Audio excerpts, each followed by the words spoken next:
आयुष जी, बेंगलोर से। राधे राधे महाराज जी। महाराज जी, मैं पिछले 6 महीने से यूट्यूब के माध्यम से आपको सुन रहा हूँ और बहुत मोटिवेशन मिलता है मेरे को। हर रोज मैं नाम जप करने का भी प्रयास करता हूँ। पर महाराज जी, मैं बेंगलोर में आईटी में जॉब करता हूँ। वहां मैं 10 से 15 मिनट ही निकाल पाता हूँ, और ऐसा भी होता है कभी कभी 15 से 18 घंटे मेरे को काम करना पड़ता है। फिर आके वही विकार, ओवर थिंकिंग, स्ट्रेस आ जाता है। महाराज जी, इतना 15 से 18 घंटे तक जब आप काम करते हैं तो उसके बीच में अगर हम एक एक घंटे में एक बार राधा बोले तो क्या घाटा हो जाएगा? एक घंटे में एक बार राधा बोलने का क्या आपको चांस नहीं मिलता है?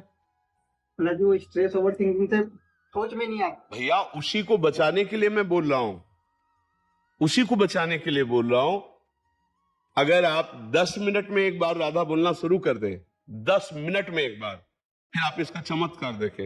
एक बार कृष्ण बोले 10 मिनट में, एक बार राम बोले, राम कृष्ण ही जो भगवान नाम, ये चिदानंद नाम है। इसकी महिमा को आप ऐसे नहीं समझ पाएंगे।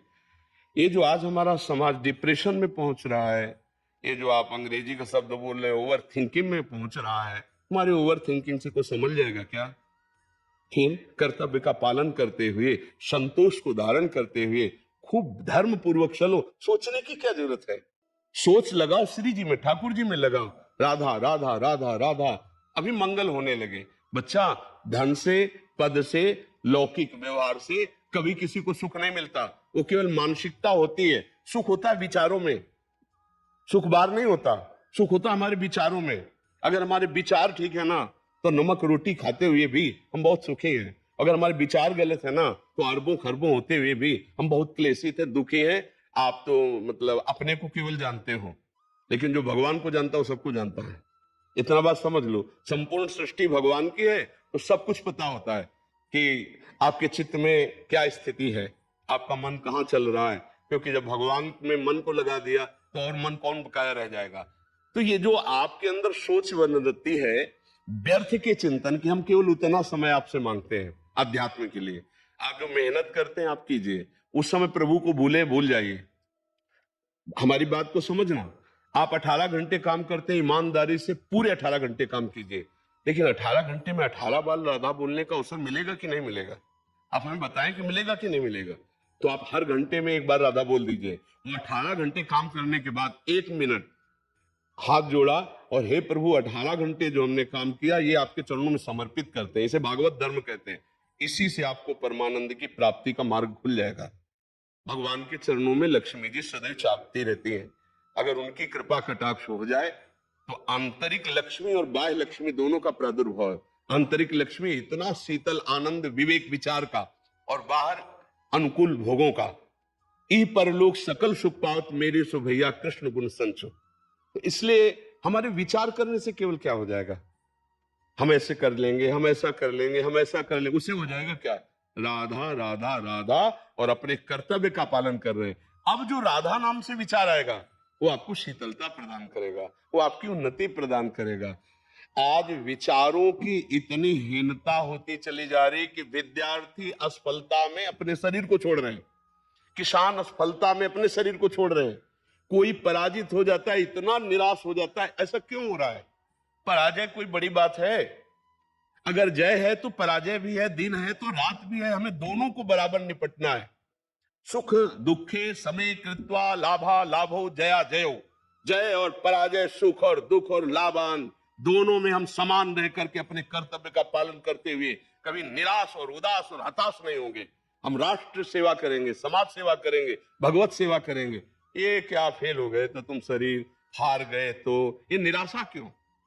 हमारा मनुष्य शरीर निराशा के लिए नहीं मिला। हम भगवान के अंश हैं। एक बार हारेंगे, दूसरी बार ऐसे पैर जमाएंगे कि हम आगे निकल जाएंगे। हमको हारना नहीं, हमारे जीवन में निराशा और हताश और उदास ये नहीं आने चाहिए, ये बिल्कुल नहीं। हम कोई पशु है, प्रारब्ध के अधीन चलते हैं। हम मनुष्य शरीर में हम राधा राधा बोलेंगे, अपने कर्तव्य का पालन करेंगे, देखेंगे हमें प्राप्त कौन करता है। हाँ, हमें ये देखना मैं हारा क्यों, मेरी चूक क्या है, उसे संभालना है। हमें हार में नहीं डूबना है। हमें उस पॉइंट पर जाना है कि मेरा अभ्यास में कमी हुई, खेल में हार गए, मेरी पढ़ाई में कमी हुई, मैं हार गया, मुझे मेरी समाज प्रियता में कमी हुई, मैं हार गया। मैं हारा क्यों, वो हमें सुधार करना है, ना कि हमें निराश हो जाना है, हताश हो जाना है। हमको हार में एक उपदेश मिलता है कि हमारी गलती क्या हुई है। हमको उस तरह पुष्ट होना है कि आगे हम विजयश्री को प्राप्त करें। दिन है तो रात आएगी, रात है तो दिन आएगी, इस पर कोई हमें निराश नहीं होना है। ओवर थिंकिंग हमारा सर्वनाश कर देगी, धीरे धीरे डिप्रेशन में पहुंचा देगी। ये थिंकिंग बदलनी है, हमें सोच अपनी बदलनी है। अहंकार रहित पवित्र सोच हमको भगवदानंद प्रदान करेगी। संतोष रूपी शब्द से कभी परिचय मिला है तुम्हें? संतोष नहीं, आज पूरा समाज असंतोष में भटक रहा है। कितने भोग भोगने के बाद फिर असंतोष, कितना वैभव चाह मिलने के बाद फिर असंतोष, नाना प्रकार की कुचेष्टाओं के बाद फिर असंतोष। संतोष धन कब आएगा? संतोष कैसे होता है? अगर उसकी जानकारी नहीं है तो दिमाग सबके खराब है। उसी को शांत करने के लिए कोई मदिरा पान करता है, कोई ड्रग्स, कोई नाना प्रकार के व्यसन और कोई नाना प्रकार की गंदी करतूतें करता है। ये नौजवान भाइयों से प्रार्थना है, इनसे शांति मिलने वाली नहीं है। आपका विचार परिवर्तन हो, आप उत्साह संपन्न बने और आप अंदर से दूसरों का मंगल करने की भावना करें, आपको संतोष रूपी धन मिल जाएगा। लेकिन हम दूसरों का शोषण करने की भावना करेंगे तो असंतोष ही बना रहेगा। क्यों हम सोचे ओवर थिंकिंग क्यों करें? उस समय हम राधा राधा जपे ना। कभी गीता जी पढ़ते हो है? फिर क्या करोगे? ओवर थिंकिंग ही तो करोगे। शास्त्र स्वाध्याय नहीं है, नाम जप नहीं है, पवित्रता नहीं, तो बैल की तरह मेहनत करो, इसके बाद सोचते रहो। माया का काम क्या है? सतोगुण रजोगुण तमोगुण 3 गुण है। सतोगुण का तुमने आश्रय नहीं लिया तो रजोगुण तमोगुण में बहती हुई तुम्हें क्लेश में पहुंचा देगी। इसलिए मेरी प्रार्थना है कि आप थोड़ा शास्त्र स्वाध्याय करें। ना कर पाते हो तो सत्संग सुनिए और नाम जप कीजिए, और जितनी मेहनत करते हो ईमानदारी से सत्यता पूर्वक करके भगवान को अर्पित कर दो। वही पूजा है, तुम्हारी कर्म ही पूजा है। और नाम स्मरण से तुम्हारी बुद्धि पवित्र हो जाएगी, तुम्हें धैर्य मिलेगा। तुम हार और जीत, सुख और दुख और लाभ हानि में समान भाव रख सकोगे, तुम्हारा मंगल हो जाएगा। सोच पा रहे आप? समझ गए?